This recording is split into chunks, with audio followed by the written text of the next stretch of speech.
Hello, good afternoon. Welcome to this very special session of the Gender Symposium, a writing workshop with Joshua Edward Wright, The Isolation and Loneliness of Prison. And it is a really special personal pleasure that I'm here to introduce Joshua. But before that, just a few logistics. The audio and video will be recorded, so please be aware of that. There will be time towards the end to raise questions and share. You'll be able to do that either through raising your hand in the participants or by contributing your question to the chat, but you should factor in the fact that the event is being recorded. We're going to be together for the next hour and a half. And after I introduce Joshua, we will have about 45 minutes with them to engage in some creative output and generative writing prompts, as well as hearing from Joshua's own writing and thinking. And then for the last 45 minutes or so, we will be having an opportunity to share and to ask Joshua some questions.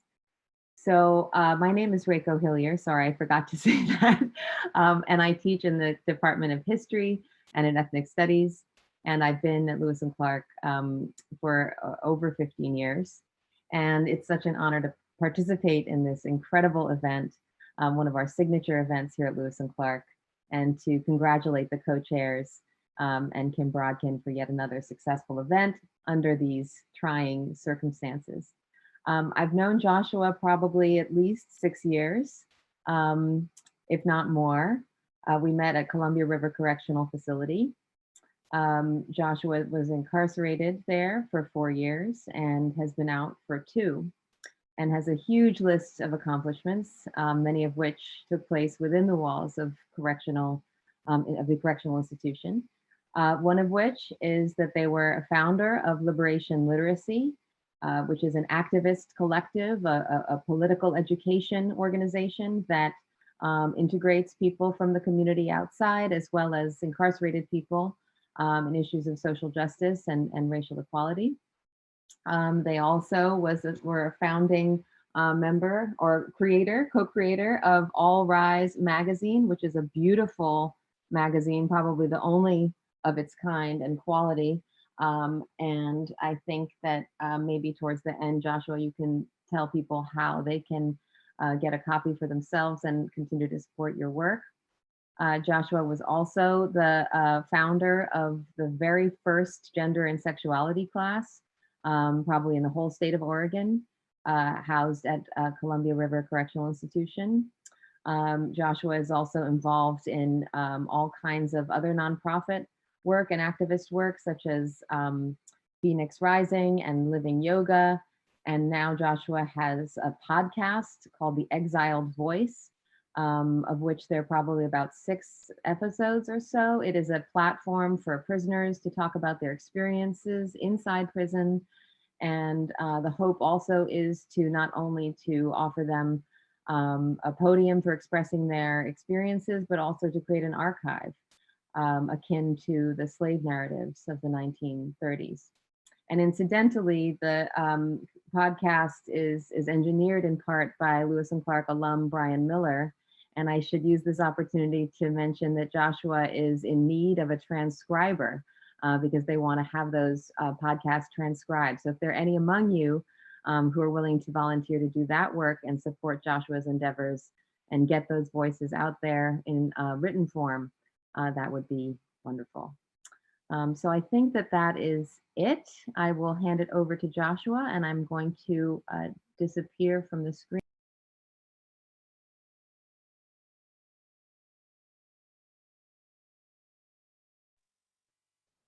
Hello, everybody. As was mentioned, I'm Joshua Edward Wright, and I just really appreciate everyone being here. So one thing to keep in mind is that you will need to have some way of writing, whether that be a computer, tablet, phone, actual paper and pen like we used to use. And so it'll be interspersed with different things. Like I'm going to tell parts of my own life story, and especially things around prison, and then give a writing prompt at the end of each story. So keep that in mind as we go along. But I will get started. And the biggest thing I remember growing up is that I was raised in an abusive alcoholic household. My father, in particular, was very violent, um, and just struggled a lot with alcoholism and other things of that nature. And we had a room in our house that was the only area in our house that had a locking door. And my mom, who was always trying her best to do what she could for us, and alleviate the harm that we endured, put like a Nintendo Entertainment System in it. And when my dad when he would get home, or if he was just a bit more or less uncontrolled, I went into that room and locked the door, and I played like Super Mario Brothers and The Legend of Zelda, and I was in that room by myself for hours. Um, and it was lonely and I was scared, but I also knew that I was safe. And so, taking that into account, I want you to think of a time when you may have been otherwise negatively experiencing something, but you knew that you were safe. You knew that you were okay. Um, and I just want you to write about that for a few minutes. I'll give you maybe 5 minutes for that.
one more minute.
All right. So moving on from that a little bit, I was also born with cystic fibrosis, which is a genetic terminal illness that mainly affects the lungs and the pancreas. When I was born, when I was diagnosed at 2 years old, they told my mother that I was supposed to live to be 17. And they kept changing that throughout my life. I was involved in Little League as a child and martial arts as a teenager and other things that kept my lungs in pretty good shape. Um, and now they're telling me, due to a medication that came out while I was in prison called Trikafta, that I should live to have an almost normal lifespan of around 50 to 60 years old.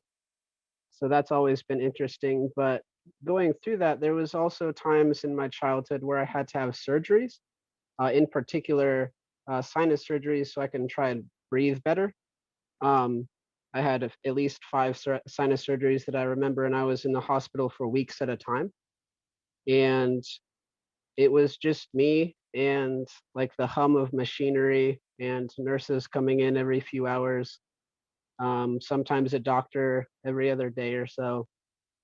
Um, and again, at that point in time, something that they allowed in Children's Hospital in Seattle, Washington, where I was at the majority of that, was video games.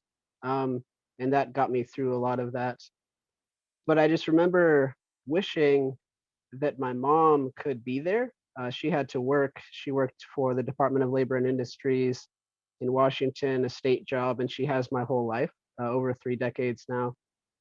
And that I just remember thinking that, if it was up to me, I would have any food that I wanted, all the candy that I wanted, and my mom would be there playing the games with me. And so thinking back on someone that you just wished could be there, um, reflect on why. Reflect on what it was about them or what it is about them that makes you feel okay, that makes you want to be in their presence, and write about them and those feelings. And I'll give you another 3 minutes.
1 minute left.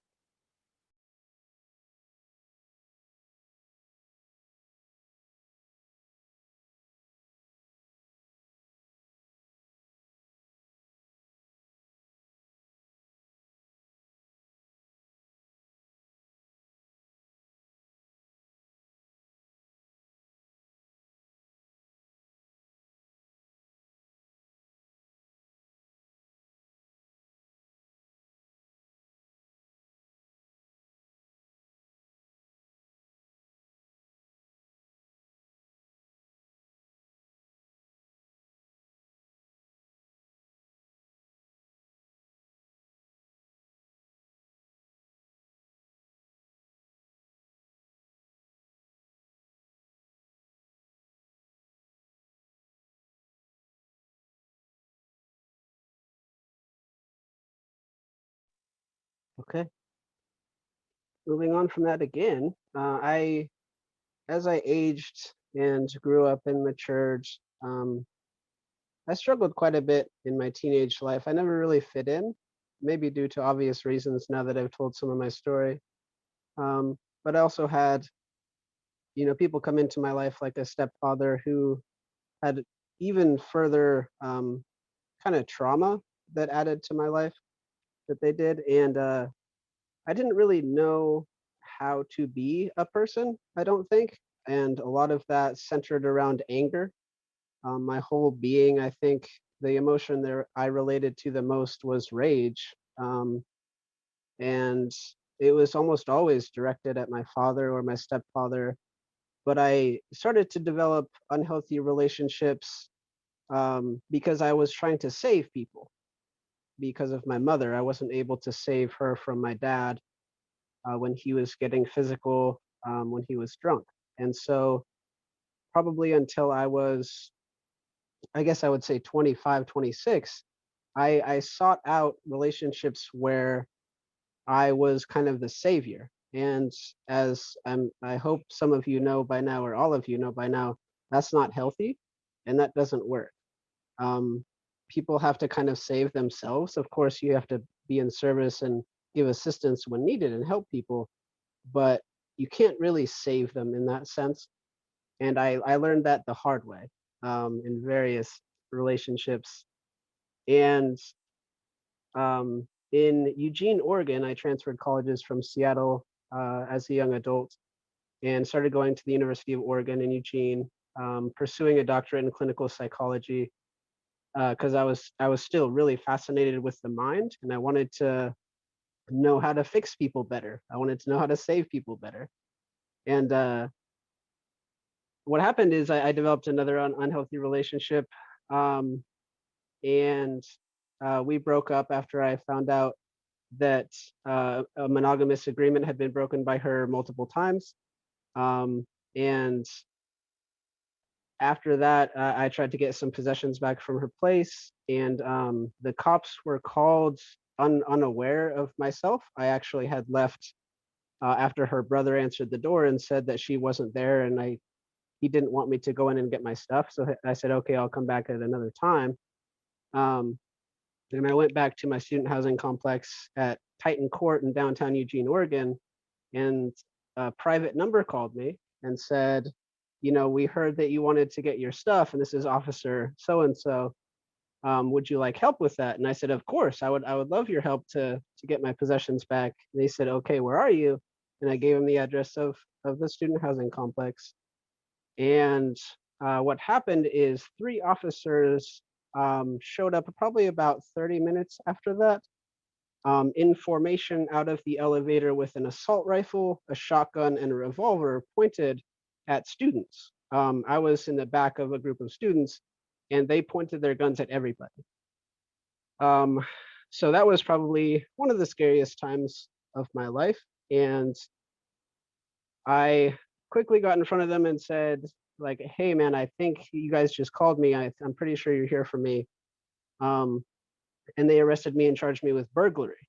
And I took it to trial because I was under the assumption from all that I was conditioned to believe growing up that you are innocent until proven guilty, things of that nature, that they have to prove that you did something. And I was like, I didn't enter the house, I didn't take anything, so of course they can't prove it. And that's just not how the system is set up. And again, I also learned that the hard way. I was found guilty and sentenced to 60 months in prison. And for a first offense, and that was due to Oregon's laws of mandatory minimums. They said that that was required for me to get that amount of sentence, even though I had never had I'd had one speeding ticket my entire life as in terms of a prior record. And I went into prison. Well, I guess I was during that time I was in solitary confinement, and I would assume and I would hope that none of the people on the call have been to solitary confinement. But something that it does is it makes your mind turn inward on itself. I was in 23-hour lockdown, single cell. I had access to a book, and usually because of the density and the length, I chose the Holy Bible because I could read that for days and be okay with something to occupy my mind. Um, but and we had access to a little short golf pencil and little scraps of paper. Um, and that's basically it. They brought us our food, and we had to eat it near the door and then leave it by the door for them to pick up. And I just remember trying to make connections in my head. I couldn't even listen to music. I couldn't watch TV. I couldn't. I could hear people across from me because we were in a tier of other single cells, and we would try to talk about stuff, but we'd have to yell. And over time, that just got exhausting because we were not given enough food. And so I realized that my body was kind of basically going to waste. And so I tried to work out. And I again remembered I'm not getting enough food for this. And so I had to stop doing that as well. And your mind goes on these cycles that makes connections that aren't realistic because there's no other information. And nowadays, I think of terms like ghosting, and people just kind of dropping off the planet. And of course, those are usually valid reasons. Like they just people don't have to deal with you if they don't want to. But at the same time, your mind makes these connections to try to understand that and be okay, especially if you care about them, especially if they were, a partner, a friend, or someone that you were, otherwise interested in developing a relationship with. And it makes up stuff that doesn't exist and isn't real and is unhealthy at on at most times. So I want you to think about, just those feelings and write about a time where you assumed something about either a person or an event or even a memory in your past, and then you asked the other party, whether it be a person in your childhood that you shared a memory with, or a relationship that you got back in touch with someone. But just think about the comparison between your assumption and reality and write about that experience. And I'll give you another 3 minutes for that.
one more minute.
All right. As I got to prison, after that experience in solitary confinement, I very quickly realized how hypermasculine prison is. Um, Very toxic, very aggressive, very unhealthy. Uh, and I mean, that's a lot of people assume that that is because prison is full of like morally reprehensible people. But I also know that that's not the truth. The truth is that if you put animals in a cage, they don't thrive in that environment. The same way, if you look at orca whales in a zoo, in an aquarium, they swim in circles for decades, and that is not healthy in any capacity whatsoever. And then you also look at a dog. If you leave a dog alone in a cage by itself for a week, you know, with food, of course, but it's still, it starts to not understand how to interact with humans anymore. It starts to not, realize that it doesn't need to be aggressive. It doesn't need to bite. It doesn't need to bark. Um, and we also do that to each other because we're scared. So on the inside, the same way that a cat arches its back and hisses when it's threatened, we kind of put on a show so people leave us alone. Because we're all scared. We're all worried what's going to happen either by another prisoner or, in particular, staff and prison guards. And what that does is continues that cycle of violence and aggression and hypermasculinity. It's a recurring kind of cyclical course that happens in that environment because there's not really ways that that dissipates. There's nowhere for it to go. And I started to realize, because as I was growing up, I never really identified with a lot of masculine things. Like I never, like I played sports, but I didn't necessarily enjoy watching them. I didn't, you know, talk about how much my car was worth or how fast it went, or I also didn't, kind of that toxically masculine thing of thinking of other people as conquests. None of that made sense to me. How much I could drink, I've never drank because my father, I didn't want to risk becoming something like him. So I actually have been straight edge my entire life. Never been drunk or high or buzzed on anything. Um, and so I just didn't really relate a lot to, the stereotypical things that are associated with masculinity. And prison is kind of full of that, for the reasons that I mentioned. Like we're all kind of trying to put on a show, but also some people, do identify with those things and value them. Um, and so I just remember thinking that I kind of just, I don't belong here, and I don't think, now looking back on it, I don't think anybody belongs there. Human beings are not designed for cages, nor are other animals. And I started to realize that maybe I would be alone, for 4 years. I was in a dorm of 80 people, and I felt more lonely than I've been in my entire life. And I slept less than 3 feet apart from other people, at least three other people, because they're bunk beds. And I started to try to, again, go inward on myself. I started writing a lot. I started going out to the yard when they allowed us to and exercise. Um, and at the same time, sometimes had to physically defend myself because of that hypermasculine setting. And it was just very exhausting very quickly. Um, and then I started to learn about things like programs and classes.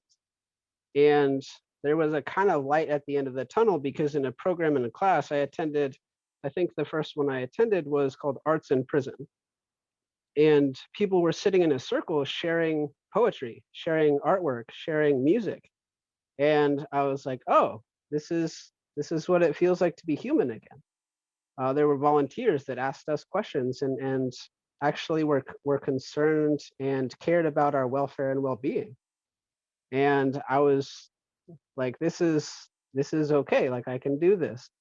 Um, and then of course those classes ended and we had to go back to the dorms and that cycle repeated itself. But those classes, as I started to get more involved in them in other classes like Monday night yoga, um, inside out college classes, different things like that, I realized that those were the things that were going to make me feel like I'm a part of something, make me feel like I have a community, make me feel like I am not alone. And so I want you to think back on a time where you did feel just different, feel separate, felt maybe less than or inadequate. Um, and then you realized something or you found an act, an activity, an event, a community, a group that kind of reminded you that people care about you, people value you, you have worth, um, and you are just as beautiful as anything else. So I want you to reflect on that, think about that, write about it, and we'll come back in 5 minutes. 3 minutes, my bad.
One minute.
So as I was getting more involved in classes, I realized there wasn't enough.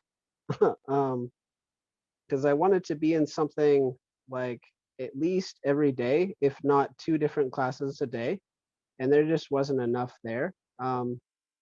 When I went to Columbia River, I think there was about 15 um, or so programs, maybe 12, 13. And I kept trying to convince volunteers to start something else. And that was for selfish reasons, but I was also trying to maintain my sanity. And I wanted spaces where I could be myself. And as I was realizing at the same time that I was non-binary, um, I was like, I can't really be that right now in the dorm. I couldn't be that to other prisoners unless I was really close with them and had developed friendships with them, which also took me more time than usual because I had a kind of a fear of male identified people because every male identified person as I grew was really toxic or abusive or violent. So I had a fear of men. And it took me, months to open up to anybody outside of a class.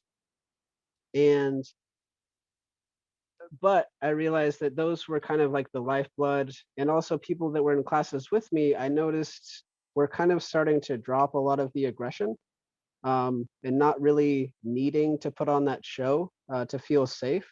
We felt like we were okay, and we could be okay if we didn't do that. And that took years. That took like over a year, but that started to happen. And then liberation literacy was started with my friend Garrett Felber, who's an outside volunteer. Him and I started that. And the gender and sexuality class was created my third year of prison towards release. And All Rise magazine was created in the middle of that. And all of the content in All Rise is by people who have done time or still doing time. Sometimes we allow for like one or two editorials by outside sources who are affiliated with prison in some capacity that haven't done time. But all of those ideas came from that feeling like I wanted to feel human all of the time. I wanted to not be alone all of the time. I wanted to be able to express myself all of the time. And as I got out, after I had amassed all of this kind of influence in that environment, and everyone knew who I was, everyone uh, like referred to me by my proper pronouns, for example, gave me a lot of respect and kind of held me in high esteem, including staff, because they realized all of the things I was doing were making their jobs a little easier. There wasn't as many fights. The more classes that were brought in, the more programs that were created. Um, there just wasn't as many problems. And they started to notice that and tell me that, like it was solely my doing, and it wasn't. Like all of those were joint efforts. Um, but it gave me the chance to all the time be myself, including in the dorms. And when I was releasing back into society at the end of all of this, I kind of got this fear. My second day, I went to the grocery store and I had basically a panic attack, which I've never had my entire life. There were people reaching over my cart. There were people bumping into me. There were people um, kind of yelling, just being loud. And I realized like all of those are causing some type of PTSD response in me. Um, and I couldn't necessarily figure out why. And of course, this was before the pandemic when everyone was a lot more closer and there was no distancing whatsoever. But I had to step outside and go back to my car because I couldn't continue shopping. Like I had to leave my cart full of groceries and I had to just leave. Um, and I couldn't figure it out. But over time, I realized it's because none of these people knew who I was. Like I don't have that respect. I don't have that influence. I can't be safe. Because I don't know any of these people and they don't know me. They don't know all the stuff that I did. They don't care, most likely. And so I felt again like I was kind of different. I was in some way just outside of the normal human experience. People wouldn't understand. And I felt scared. I felt alone. And I to kind of learn intimacy again, I took what's called kaleidoscope yoga, and my friend um, offered to take me to it as a way of kind of being touched again because I couldn't really be touched. It triggered me. It caused me anxiety. And kaleidoscope yoga is basically communal yoga. It's kind of like partner yoga, but amplifying that by like 10 people. And things like that started to ease those blocks, and I started to feel like, oh, like people are just as human out here as they were in there. And I'm okay. Like I'm safe. I'm not, in jeopardy. I'm not in danger. And I started to be able to kind of, find myself again. And something that I want you to reflect and write on for our last 5 minutes is, what do you value most in connection, especially now that it's so hard to get? What is it about these things that makes us feel whole again? And after you're done writing about what those are, um, write about how you can do that now, how you can do that given the confines of the pandemic, how you can reach out to people, how you can stay in touch with them, how you can be more effective at responding and offering your time, your presence, whether that be digitally, distance walk, something like that. But write about both of those things, how you can be more effective at it, and just what is it about those things that gets us through the day. And that'll be the last 5 minutes.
1 minute.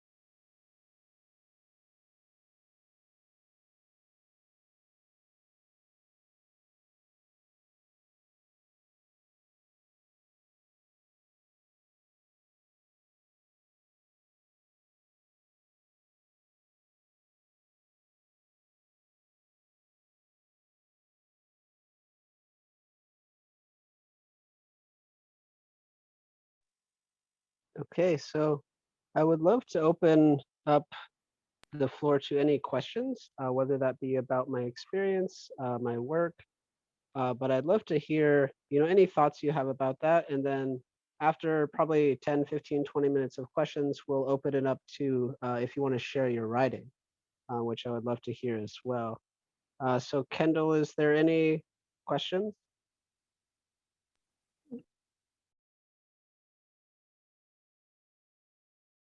Ooh, sorry. No questions right now, but if anyone wants to chat me privately, just so I can read them out to Joshua, yeah.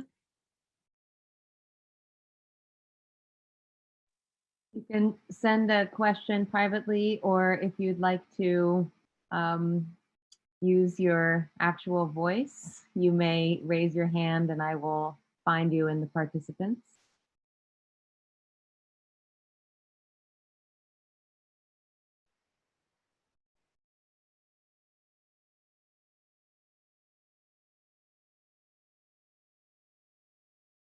Ailish? Yes, you got it. Thank you so much, Joshua. That was a really meaningful workshop. And I want to say that, the work that you've been doing seems incredibly transformative for all the populations that you're working with and serving right now, but also just in those 45 minutes, like I had a wonderful time, like, and a very reflective time. So thank you. I'm really curious about your experience starting All Rise. Um, it's such a fascinating publication, and I was just curious to hear a little bit about how you got it going, and really the motivation and the hope behind publicizing these voices. Yeah, definitely. I appreciate the comments and the question. All Rise magazine started as kind of an idea. A lot of us were doing writing, especially like really deep poetry. I read some poetry. I remember like by my friend Matt, by my friend Ben, and I was like, this needs to be like published. This is incredible. And a lot of people were reading my writing as well, and we realized like we have no way of sharing this, and people out on the outside still assume at the time that like all of us are monsters, that like we are of low intellect, are dangerous, are some type of deviant or villain. And we there was volunteers coming in, Daniel Jones and Carlos Arias, and they were wanting to do something and they didn't know what that was, and all 5 or 6 of us were like, hey, why don't we make a magazine and we share like our writing and our artwork and our poetry and our pictures and like anything. And they were like, that's a great idea. And it took, granted, like another 2 years to get that done, because we had to build a magazine from the ground up. But the hope was that people were able to see us as the deeply gifted and profound and wise and articulate and intelligent human beings that we were. Everyone has those gifts and they're just different. And so we wanted to share that with the world in a way that we were able to. And that is what caused All Rise. And I named it because of the fact that when you're in trial, you hear that term, like all rise for the honorable so and so, and your life is very literally taken from you. And I wanted to kind of take ownership back of those terms so they weren't as just um, traumatizing, basically. So that was it. Absolutely. Thank you so much. I'm going to take one more person with a raised hand, and then we'll go over to those who submitted their comments via chat. Ferdinand? Yeah. Hi, I want to echo what Eilish said. Just thank you so much for being here. I also,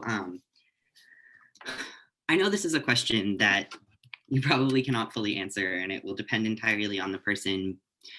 But like, I mean, my brother has been in prison for a lot of my like young adult life, and in terms of offering him support or resources, like obviously this will depend on location and person, but are there any things you recommend in terms of like just things that made you feel less isolated that people from the outside, especially from a distance and in a time where visiting is not an option, were able to offer? And also, I'm going to send Reiko an email, but I have transcription experience and would be really interested in doing that if that's something you need. Yeah, definitely. And the question is something I hear a lot. And the one thing that helped me more than any other program or class or visit, um, of course, phone calls are beautiful when you're able to answer the phone. But if that isn't an option, letters are very underrated in the outside world and are literally like gold on the inside. Um, Letters, even if they're by some random company necessarily that doesn't know your name but says something personal to you, it's that reminder that you're human. Um, and it gets us, like some people have talked about when I was on the inside, a letter can get you through a whole nother month of prison. Just knowing that someone on the outside still cares about you and still sees you as who you are.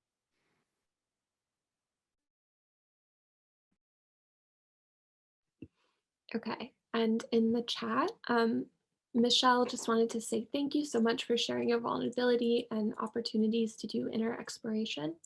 And then Gabe says, hi Joshua, thank you so much for your presentation and sharing your experience with us.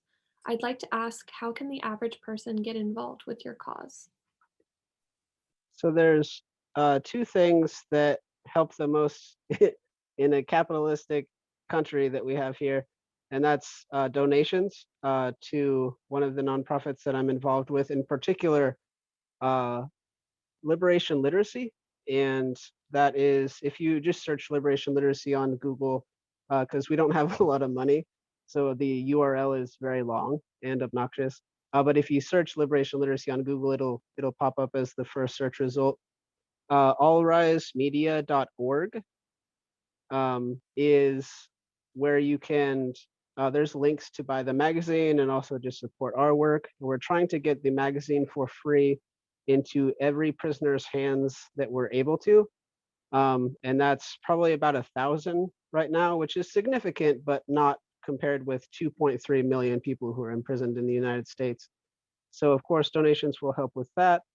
My podcast itself, The Exiled Voice, if you are able to share that, it's the exiledvoice.com. All of the content is prisoners reflecting back off of each other. I'm always the main person asking them questions and them, reflecting back at me, but it's our stories, it's our narratives, it's our personal lives. And I think the more people hear those things, the easier it will be to abolish the prison system, because people are like, oh, there's human beings inside of cages. And we're like, yeah, they've been there for quite a while. And so anything that helps with that is beneficial. Volunteering your time is also always helpful, especially for small organizations like All Rise magazine and Liberation Literacy. I'm just offering like what you can do and be in service. And just keep in mind that like we don't need saving, as I mentioned in the beginning, but we do love and appreciate your love and support and service. So those are the things that I would mention. If I could take another hand, Catherine Hempel has had a hand up for a little bit. Are you there? I am here. Can you hear me? Yes, thank you. Hi, Joshua. Thank you so much for sharing your story. I learned a lot personally, and I actually felt like as you were reflecting and sharing, that it spoke to me in a number of ways of what I've experienced in my own life. I have not been in prison, but I have recently started a new job, and we do run a large transitional case management program in the state of California, where we work with 65 prisons across the state to help folks who are about to get released and get back into society. And as I've been learning about that program and learning all that we've done, I was curious to hear from you what you wish you would have known or been told before you were released. I wish that I was told how nobody is able to help me. How all of the stuff that I'm told is available to me. I have to do not only the work to find it, but to get to it, to make appointments to it, to schedule it. And like for things such as medical insurance or food stamps, things like that, that we're supposed to be eligible for upon release, um, that is an exorbitant process. And if you've been in prison long enough, you have no idea how to even use the internet. Um, and that is especially nowadays a roadblock where you can't get services. You can't have access to things. And I guess the second thing that would have been really helpful is knowing that it is okay that I have connections with people and interpersonal relationships and a community. Like that's okay. The Department of Corrections for years tries to tell everyone that we are not worthy of things like that, of connection, especially of love, of any type of healthy sexuality, relationship, whatever. And so when we get out, we assume that that's the case because we've been conditioned to believe it for years. So people being like, hey, it's okay to join this program, to go to a, I don't know, church service or some type of community event, or nowadays on Zoom, like it's okay to join these things and be present and share your opinion.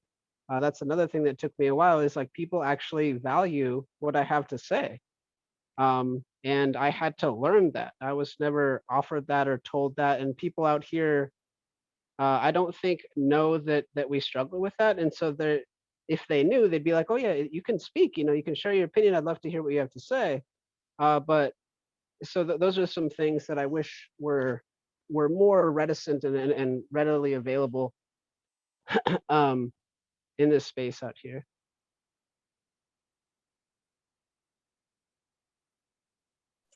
Thank you.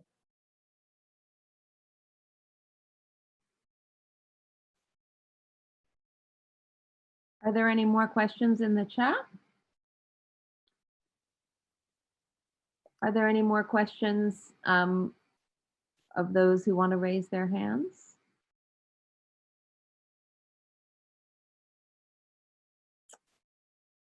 I have a question, but I'd actually rather Joshua allow for the time to have people share their writing if they would like. Is that something you'd like to move to? We have less than half an hour, but. Yeah, definitely. Well, yeah, I mean, I like answering questions, but I also would love to hear people's writing. That's a little bit more important. So yeah, if anyone wants to share, anything they wrote on any question, and if you could, when you share, the same way, just put it in the chat like, hey, I have something to share, or raise your hand, and we'll call on you. But preface it with which question it was, if you're able to do that. I also might suggest, if for those of you who may not want to read verbatim what you wrote, you could also maybe share what came up for you in a general way, if that Yep. works.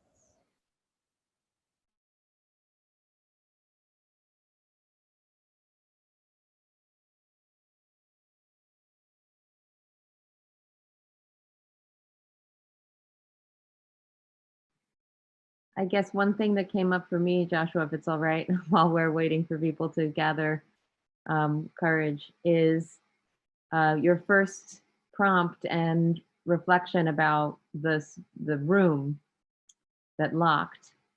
It really called up for me that sense of how certain physical spaces or physical places end up having tremendous meaning. And so for me, I was also writing about a room. And so I was wondering if you could say a little bit about physical spaces within prison, what kinds of meaning certain spaces may have developed for you over time, and if those meanings changed. Maybe just one example. Yeah, one example in particular was I was an education tutor contracted through PCC to teach and allow for prisoners to get their GEDs by helping them learn, just teaching them and going through the different subjects. And we used a classroom 4 in the main hallway to do so. And what would happen in those tutor sessions, they were an hour long, is prison guards would come in periodically and not necessarily harass us, but definitely impede the work. And so they felt uncomfortable, and there was that feeling of always being on guard because someone could come in and harm or infringe or basically verbally attack or question you, interrogate you.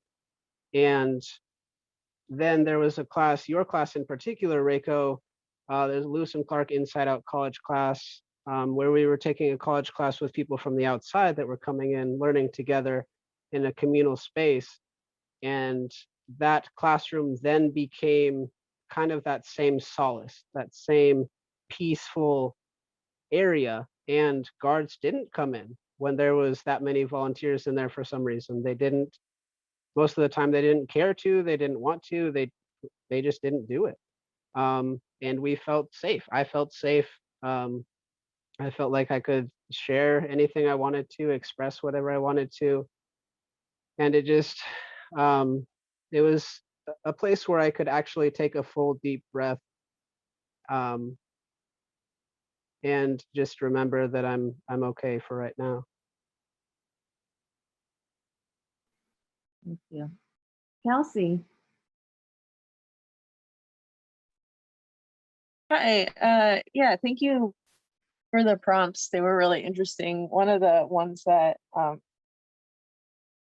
think the one that I connected to the most that I want to go back to is the idea of going through something unpleasant or negative, but still knowing that you're safe. And I wrote about going to the dentist, but it made me think like, what, if you want to talk about what is your relationship with doctors or the hospital?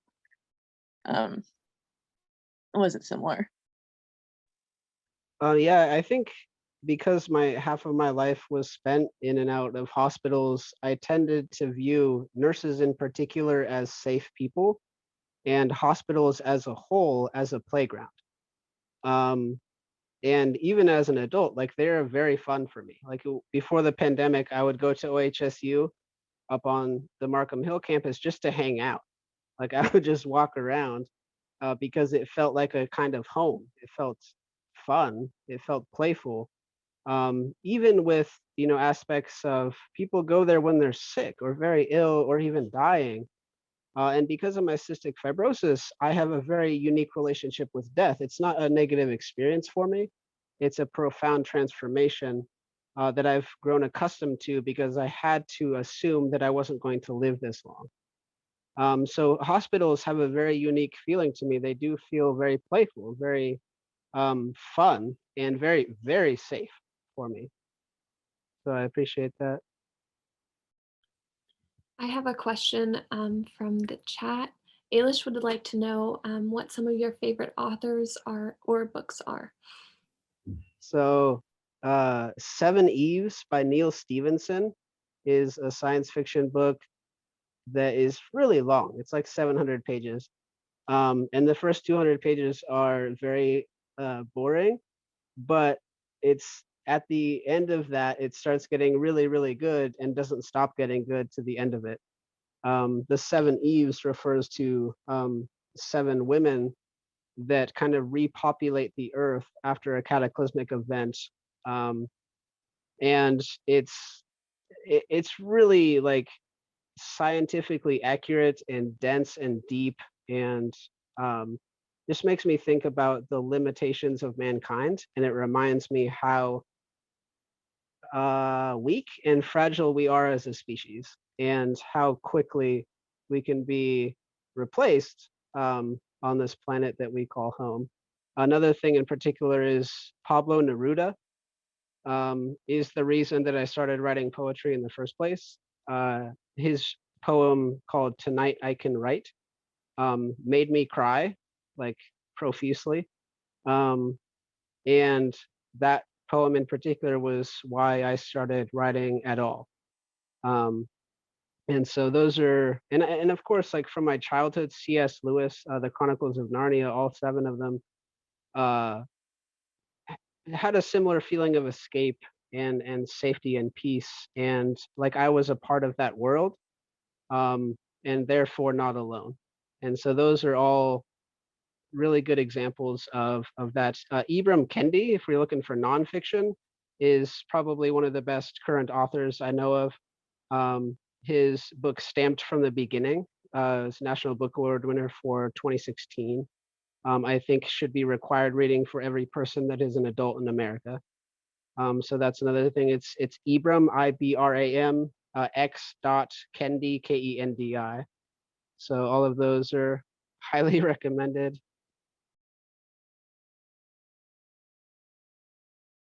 Also, Michelle Steinwand offered to read. I don't know if you would still like to do that, Michelle. I can. I don't know if it's so much that I read as to just say what it is that the guts of what I wrote were or was. And I think that some of the different things that came out were just really that, what I think that what all of us want, what came out for me was likely very similar to what came out for a lot of other people at the basis level, right? Just to be fully known, loved, accepted, to have that unconditional love and acceptance, I think is just so huge. And I think also the things that I find of value, I really liked that prompt, the things that I find of value in those places and communities and relationships that I find helpful, nurturing, just that that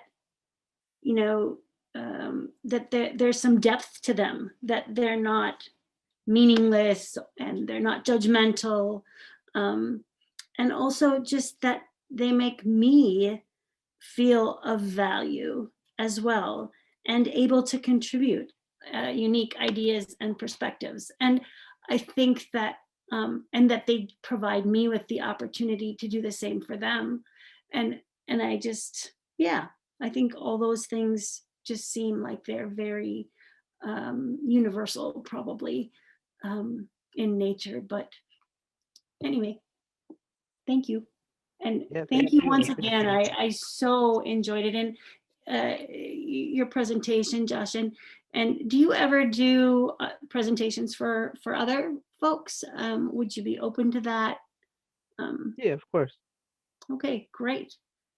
Thank you. Yeah, thank you. How to get in touch with you? I can reach you at some of those, probably some of those websites you gave us earlier. Yeah, the exiledvoice.com has on the contact page my email. Okay, perfect. Thank you so much. Yeah, you're welcome. Can I ask you a question, Joshua? Is there anyone waiting, Kendall? You can ask, yeah. Yeah, I was thinking about, we gender studies people like to think in terms of intersectionality. And I would love to hear if you're willing to talk a little bit more about um, the cystic fibrosis and, I mean, not the disease itself, but thinking about your experience confined in prison through a disability lens, and tell us a little bit about how prison affects the body. Yeah, that's an excellent question. So we have no access to actual beds. So we are for years on a slab of plastic that is in no way comfortable. People develop back problems if they're there for over a year. Some of them not permanent, but if you're there for 5 to 10 years, they can be permanent permanent damage to your back. The pillows that we get, depending on the size of you, I guess a little bit bigger than average. I'm 6 feet tall, and kind of have broad shoulders, and so trying to rest my neck on a pillow that is maybe an inch big, also made of plastic, is uh, very damaging to the vertebrae in the neck over time. And there is never the lights are never off completely, even at nighttime, and that damages your eyes, even if your eyes are closed. It damages your natural circadian rhythm, your sleep cycle, REM sleep. It can interfere with a lot of that stuff, and then you're exhausted, kind of in perpetuity. You always seem to be tired, and you're never really able to get a full rest where you don't feel that, or at least I wasn't. Exercise is very limited, and it depends on what is broken and repaired. So what happens is at the yard at Columbia River, where I spent the most time at, if something broke, they either wouldn't fix it, like let's say a pull-up bar or a tetherball pole, or even a basketball hoop. If it was broken, they would usually just leave it and say that they couldn't afford to fix it, even though they get exorbitant amounts of money. Um, and we would just kind of have to deal with what's left. A lot of the times that happened with weights as well. If you were able to lift weights, they would break, the chains would break, and then we couldn't use them because they're not safe. If they're not chained to something. And um, the food in particular and the healthcare are both the biggest aspects of what is unhealthy. The food over time also has been shown to give people diabetes. There is not enough protein in any meal that they serve. And if you're a vegetarian or a vegan, you can get what's called a veggie tray, where you eat raw vegetables and beans that have never been cooked properly. They're either hard or mushy, and all of that is unseasoned. We don't have any type of seasoning, so no food really tastes like anything. Um, and our senses get used to that, and when we get out, we're not used to spice. We're not used to seasoning on food, and so that can be a kind of a shock to our system, make us sick, make us have trouble eating when we get out. The choice at a grocery store, the colors, the lighting, the people back in the day before the pandemic were very overwhelming because we weren't given a choice for a very long time. We can buy food on commissary, but that is very overpriced, and there's a monopoly. Like we only can shop through the prison's commissary system. We don't have any way of shopping outside of that. And like a jar of peanut butter that's the size of like a pop can is probably like $4. Um, things like that are kind of regular. In the medical system, we always joke that unless you are unconscious or dead, what's going to happen is you can sign up for what's called medical triage, and you go down and you are seen by a nurse named, I guess I shouldn't name just due to things that might happen legally, but There's a nurse in particular that sees all the medical triage and has for years. And what he does is he gives us salt packets. And he says, whether it be a deep gash in your leg or the flu, he'll say to gargle the salt or use the salt to clean the wound. Um, Unless you broke something or you're dead or actively bleeding, he says to use salt on it. And that's the extent of our medical care. Of course, if things are more serious, they have other things available, and you can even be sent out to the hospital like I was. But you have to advocate you for yourself to get that medical care. And for example, it took me over a year just to get a breathing treatment that I needed for my cystic fibrosis. And there was also periods where, due to the rules and regulations in the DOC, I couldn't have pills on me to eat, and I have to take pills at the same time I eat meals. And they were like, "Well, you can go to pill line before you eat."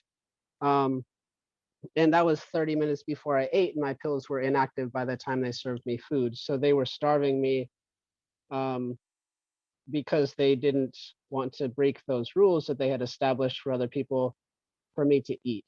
And those things are kind of routine, depending on whatever condition you have that you're enduring or you're managing. Um, if it goes outside of the system or the rules or their capability, you likely won't be able to manage that condition or address those needs without months or years of advocating for yourself and requesting things.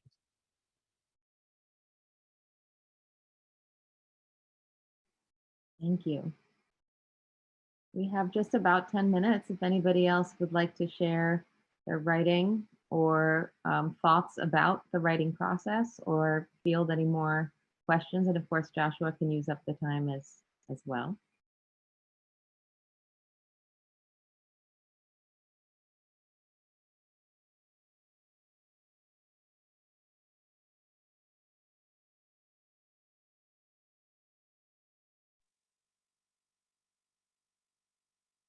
Kendall, is there questions in the chat? I can ask another question if that's all right. Yeah.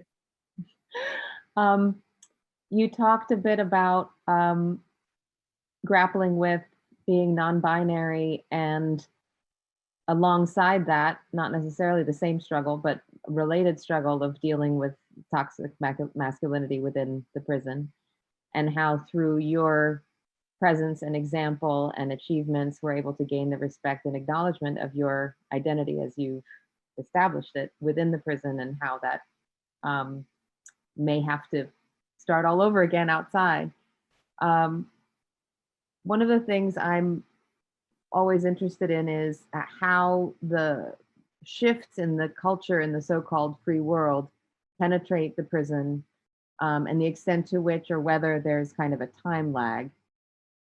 So separate from, or in addition to, any individual person like you or Eve who is non-binary or trans within the prison, so they're people you know, and so you have to reckon with this person, and maybe it changes your mind about things. With all of the talk about gender being a spectrum and people being queer and all kinds of transformations that happen in the free world, much to the dismay of many, but nonetheless, the world keeps spinning. Does that penetrate the prison at all? In other words, is there any ever a sort of a generalized sense, this sort of in the atmosphere, like what do you pick up on from culture on the outside as to these shifts in understandings about gender? Does that make sense? Yeah, definitely. There was 3 ways that I remember doing that. Is some people had TVs, and you could buy like a 13-inch TV for like $270 if your family was able to put that much money on your books, or you saved up for like, I don't know, 8 months. The average pay at the prison I was at was $30 per month. Not $30 a day or anything like that, or an hour. That was per month. And so people had to save up to get TV, and you could watch the news. I think there was like 30, 40 channels maybe. And you could watch, the news or whatever, and we got information from that, like what's going on in the outside world. people that were able to get in books or magazines. We would read articles and different things that are in the cultural sphere of knowledge and just things that are coming up. And that was actually how I learned what being non-binary was. I didn't ever remember studying it in college at all, but I heard it in an article. I was like, oh, that's me. Um, and the third way is through staff or volunteers. And that is, if you're doing classes, that's the majority of the information. Sometimes people will go to classes just to ask people like what's going on outside. And because a lot of people don't have a funnel of information that comes to them. A lot of people don't have families or people on the outside that are able to take their calls or write them or visit them. And so a lot of our information is through those means, but there is a lag, like you said. It takes time for that to get to us, and that is dependent on, the news, that is dependent on if people are getting books or magazines, and that is dependent on if people are going to programs or classes. So there is kind of like a time frame where it's in the public sphere on the outside, and then it gets to us on the inside, and that's usually months or possibly a year or two before we start to see things and discuss them on the inside in the same way that they're being discussed out here.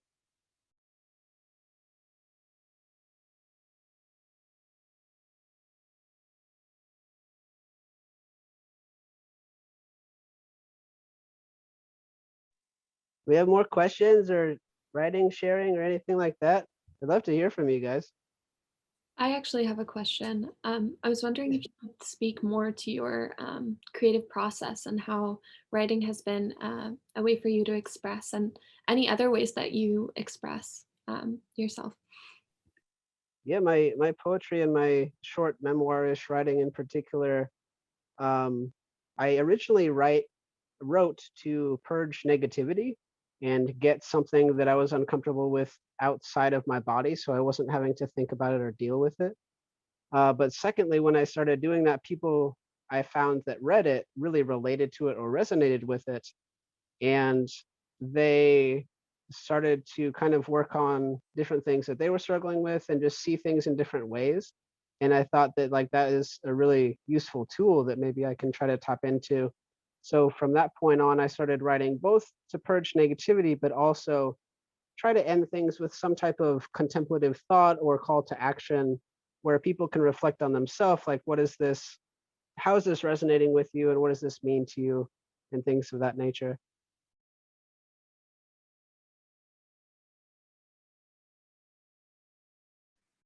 Would you like, do you have a shortish poem at the ready to read in our closing few minutes, or no?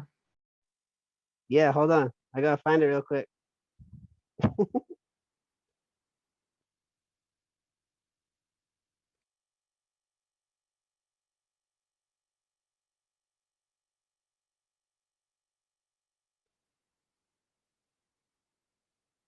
Okay, this is called High Treason.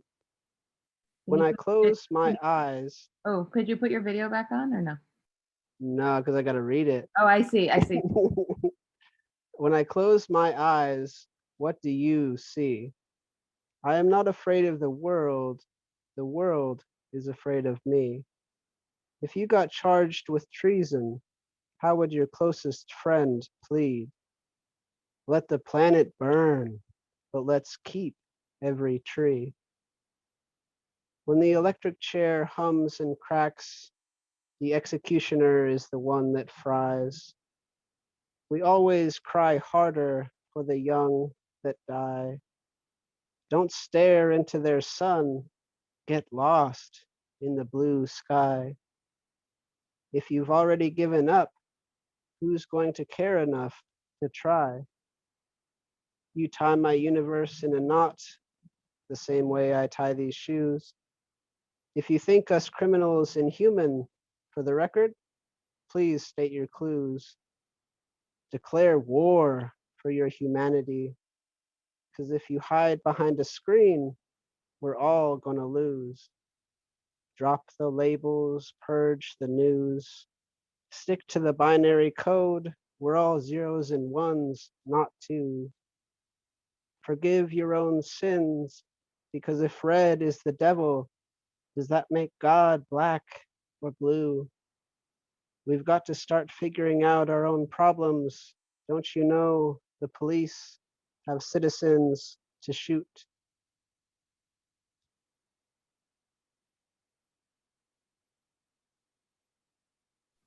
Thank you. We have You're one welcome. more question Yeah. under the wire, and then we'll wrap up. Kendall? Yeah, this comes from Michelle again. Do you have any ideas or dreams for what is to come for you? Any projects that you're working on currently? My podcast in particular, The Exiled Voice, I want that to be more widespread and known. And an end goal is the abolishing of the prison industrial complex in America. That would be very lovely to see and experience, and just navigate other resources to help people that actually do some good rather than continue the harm that we don't address. Well, thank you, Joshua, and everyone else. This was so rewarding on so many levels. And I think, Joshua, you're such a wonderful example, all rolled into one person, of all the different registers activism can occupy. If you're a graphic designer, there's something you can do, right? If you're a sound engineer, there's something you can do. If you're good with GarageBand, there's something you can do. Every one of these projects that Joshua has worked on takes multiple skills, and every one of us has something that we can offer to contribute to that endeavor. So and if you can listen, right, that's something you can do. We need more listeners. So thank you so much for participating and for listening. Thank you to Joshua and Kendall and Phoenix.